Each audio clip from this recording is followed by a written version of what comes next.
Inilunsad ngayong araw ng Department of Agriculture ang isang master list registry system para mas mapadali ang proseso sa pagbili ng 20 pesos kada kilong bigas.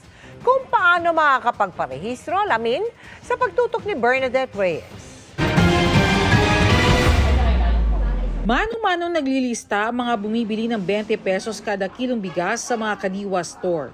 Ayon sa Department of Agriculture, nakakatagal yan sa pagbili at may ilang nagpapabalik-balik kaya mahirap i-monitor kung sobra na sa limit ang nabibili.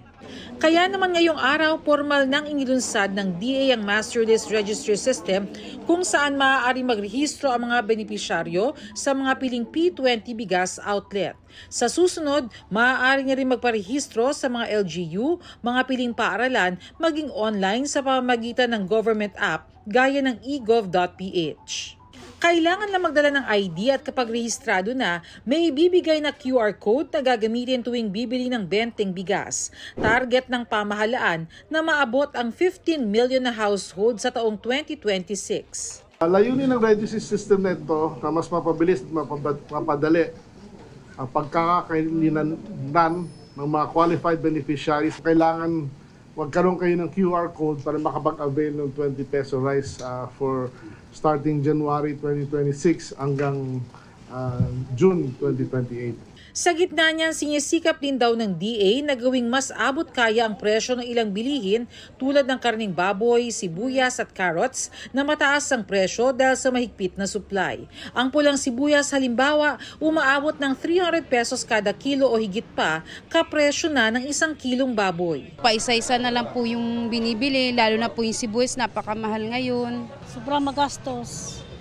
Sa mga sahog pa lang, halos pambili mo na ng ulam. Meron ng onion, red onion na 300, di ba? I mean, 280, 200. Eh, ang cost nila to bring that in is only 60 pesos eh.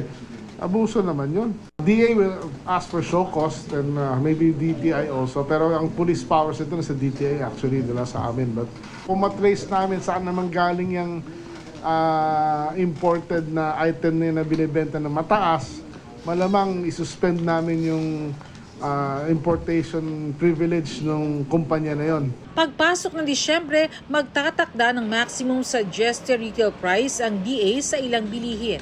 Ang target na presyo, 370 pesos kada kilo sa liempo at 340 pesos sa kasim at pigi.